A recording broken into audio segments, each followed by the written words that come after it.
नमस्कार, स्वागत है आप सभी का। इंडिया न्यूज देख रहे हैं आप। मैं हूं आपके साथ पराग गुप्ता। भारतीय किसान यूनियन के राष्ट्रीय प्रवक्ता राकेश टिकैत ने मुजफ्फरनगर में हुई किसानों की महापंचायत को सफल बताया। राकेश टिकैत ने दावा किया कि मुजफ्फरनगर में हुई महापंचायत बेहद सफल रही। उन्होंने कहा कि सड़कों पर 21 किलोमीटर तक लोगों का हुजूम था। किसान महापंचायत में 20 लाख से ज्यादा लोग शामिल हुए। सड़कें ब्लॉक होने की वजह से स्थानीय लोग इसमें शामिल नहीं हो सके। राकेश टिकैत ने कहा कि हम राजनीति नहीं करते, हमारा मंच राजनीतिक नहीं था, हम सबको साथ लेकर चलते हैं। किसान महापंचायत हो गई और उसके कई सियासी मायने भी निकाले जा रहे हैं और कितनी भीड़ रही, कितने किसान आए, ये हम सब ने देखा। वहां पर हुआ क्या क्या वो भी हम सब ने देखा। अब अगला क्या, किसान आंदोलन आगे किस दिशा में जाएगा, वो जानने के लिए हमारे साथ राकेश टिकैत जी मौजूद हैं। उन्होंने कहा है कि 27 तारीख को भारत बंद भी रहेगा। तो पहले सवाल 27 तारीख को लेकर पूछ लेते हैं। 27 तारीख को लेकर आपने कहा भारत बंद, ये किस तरह का आह्वान है, क्या कुछ रहेगा? देखो, 27 तारीख में 25 तारीख का था। 25 तारीख में ये करके फिर इसको 27 तारीख का करा गया। और ये रहेगा कि बंद रहेगा। भारत बंद का असर क्या क्या रहेगा, कितना रहेगा, और ये पूर्ण रूप से शांतिपूर्ण तरीके से रहेगा। और सब लोगों से अपील इसमें करी जाएगी कि सब इसका हिस्सा बने और सब एक एक दिन के लिए अपने संस्थान और वो सारी चीजें बंद रखें। और ये देश के किसानों के लिए है, देश के नौजवानों के लिए हैं, देश में जो आदिवासी लोग हैं उनके लिए हैं, जो दुकानदार है उसके लिए हैं, क्योंकि बर्बाद सब होंगे। जो रेहड़ी पटरी वाले 4.5 करोड़ लोग हैं उनका लिए हैं। जो 14 करोड़ नौकरियां देने का वादा करा था उनको नहीं मिला हुए हैं। सर, हमारी संस्थाएं सब बिखरी है जो पब्लिक सेक्टर की थी, उसके लिए हैं। तो सब लोगों के सहयोग से बंद ये होगा। ये अलग अलग जगह पर भारत बंद करेंगे, ये आह्वान है, ये कहें या फिर किसी अलग अलग जगह पे, अलग अलग जगह पे सब लोगों से अपील करेंगे कि एक दिन के लिए वही होगा। इसका टाइमिंग हो जाता है सुबह से और शाम 5 बजे तक इसका रहता है, क्योंकि ऑफिशियली टाइम ही होता है एक किस्म से। महापंचायत हुई उसको कैसा मानते हैं? सफल आपने कहा हुई है, किस लेवल पर सफल हुई है वो जानना। नहीं, बढ़िया लेवल पर सफल हुई।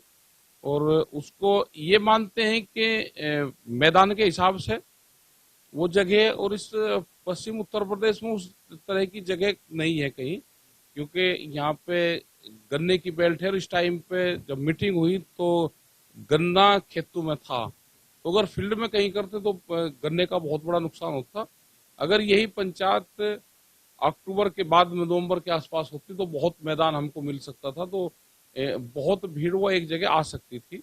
लेकिन जिस हिसाब से भीड़ थी और 30-30 किलोमीटर तक लोग सड़कों के ऊपर थे, तो लगता नहीं कि कहीं पे भी आए। और इसमें सबसे बड़ी चीज ये रही कि इसमें शहर के जो दुकानदार थे, शहर के जो रहने वाले लोग थे, उन्होंने अपने दरवाजे खोल कर रखे। और जो बाहर के लोग गए उनको पीने का पानी, खाने का चीजें, सब लोगों ने बड़ा उत्साह के साथ में ये कहा कि हमारे मेहमान आए हैं। तो मुजफ्फरनगर की एक खासियत ये रही कि वो हिंदू, मुस्लिम, सिख, कोई भी बिरादरी हो, उसमें वाल्मीकि समाज हो, सब बड़ा योगदान करते हैं। और आप अपने तरफ से वो दान पुण्य करने का, खाने पियाने का, उसका सब काम करते हैं। आपने हर बार कहा है कि सरकार हमसे शर्तों से बात न करे।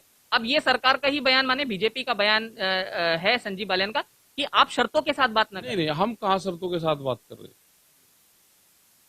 कंडीशन सरकार लगाती है कि हम कानून वापसी नहीं लेंगे और आप बातचीत कर लो। तो इतना मतलब उन्होंने ये तो कह ही दिया कि हम कानून वापसी नहीं लेंगे, और आप उससे आगे अगर कोई बात करनी हो तो आप बात कर लो। उससे आगे तो फिर ये रहेगी भाई संशोधन हम करेंगे। कंडीशन उन्होंने लगा दी, हम कंडीशनल बात नहीं करेंगे। आप वे कहो कि हम किसानों के साथ में बातचीत करेंगे। हम ये कहाँ कह रहे कि तुम पहले कानून वापसी ले लो जब हम बात करेंगे। जो भी बात होगी मकान के अंदर होगी। वे मकान के बाहर की बात करी हुई वो संविधान का उसका परचाली होता है, या कोई भी हाउस के अंदर बात होती है और उसको पहले ही लीकेज आप कर दोगे तो गरिमा के खिलाफ है। अगर हम पेपर देने जाते हैं और पेपर अगर आउट हो जाता है, लीक हो जाता है, तो पर्चा ही वो परीक्षा ही कैंसिल हो जाती है। आप पर्चे को आउट करने की कोशिश करते हो, तो जब पर्चा आउट कर दिया तो बातचीत कहीं की करें हम। पोलर्स जो हैं वो सोशल मीडिया पर ये कह रहे हैं कि आप आने वाले वक्त में चुनाव लड़ने की तैयारी कर रहे हैं, इसलिए इस तरह के नारे जो हैं वो लग रहे हैं और फिर वोट पाने। मैं तो नहीं चुनाव लड़ता भाई, मैं तो चुनाव नहीं लड़ता। हमें तो जो सरकार रहेगी वो सरकार किसी भी पार्टी की रहे, वो किसानों के पक्ष में, गांव के पक्ष में, खेत खलिहानों के पक्ष में, देश के नौजवानों के पक्ष में। पुलिस फोर्स के जवानों की क्या गलती कि वो अपना आवाज नहीं उठा सकते, वो नहीं कर सकते, तो उनके बारे में कौन आवाज उठाएगा? क्योंकि हम आवाज उठाएंगे। हमने पुलिस में नौकरी करी है, हम दिल्ली में पुलिस के कांस्टेबल पद पे भर्ती रहे हैं। उनका क्या हरासमेंट होता है तो उसकी आवाज कौन उठाएगा? जो पुलिस फोर्स के लोग हैं उनकी आवाज कौन उठाएगा? आपने उनका कभी रूम जाकर देखा, कमरा? उनका 500 स्क्वायर फीट में उनका परिवार रहता है। आप उसको 1500 स्क्वायर फीट का मकान दे दो, उसके माँ बाप उसमें रह सकते हैं। आप उससे ड्यूटी 1000 किलोमीटर दूर ले लो, आप उससे 24 घंटे की नौकरी करवाओगे, टीचर से कम सैलरी आप उसको दोगे, तो ये तो देश में नहीं चलेगा। आप उसकी सैलरी बढ़ाओ।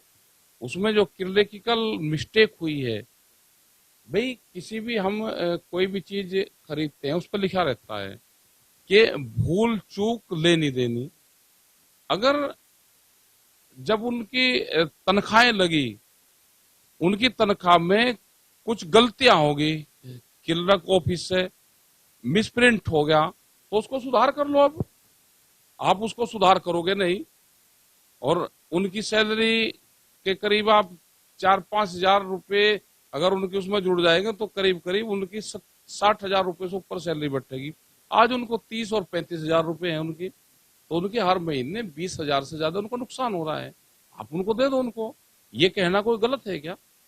बिल्कुल, आखिरी सवाल मेरा बहुत संक्षिप्त में। आपने कहा कि प्रधानमंत्री के नाम पर भी आप एक जो है एक चलाएंगे, एक अभियान चलाएंगे, कुछ ऐसा कि भारत बिकाऊ है, इस तरह की कुछ चीजें आप? नहीं, हमने कहा कि देश के प्रधानमंत्री ने कहा कि 2022 में आमदनी दुगनी हो जाएगी, तो हम भी कहेंगे नहीं, प्रचार करेंगे देश के प्रधानमंत्री का कि किसानों की फसलें दुगने रेट पे 1 जनवरी से बिकनी शुरू होगी, तभी तो आमदनी दुगनी होगी। अब ये बीजेपी वाले बताओ कि ये क्या कहेंगे? ये क्या प्रधानमंत्री देश का झूठ बोलता है? या तो हमारी फसलें बिकवाओ दुगने रेट पे, हमको आमदनी दुगनी करवाओ, या ये कहो कि देश के प्रधानमंत्री ने झूठ बोला।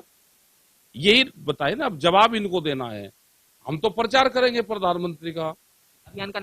अभियान का नाम रहेगा कि जो भारत सरकार की स्कीम है, आमदनी दुगनी और फसलों के रेट दुगने, यही अभियान रहेगा। और क्या अभियान रहेगा? ये बताएं कि ये या तो इनका नेता झूठ बोल रहा, ये कहें कि हमारे नेता ने झूठ बोल ली, हमारे से गलती हुई, देश की जनता से माफी मांगे, और या हमारे फसलों के रेट दुगने करवावे। तो राकेश टिकैत साहब को आप यहाँ सुन रहे थे। उन्होंने तमाम मुद्दों पर ITV नेटवर्क से बात की। उन्होंने बताया कि महापंचायत किस तरह से रही और आगे क्या कुछ प्लान है वो भी बताया। आंदोलन अभी चलता रहेगा जब तक हल नहीं निकलेगा। गाजीपुर बॉर्डर पर किसान क्रांति गेट से जतिन गोस्वामी,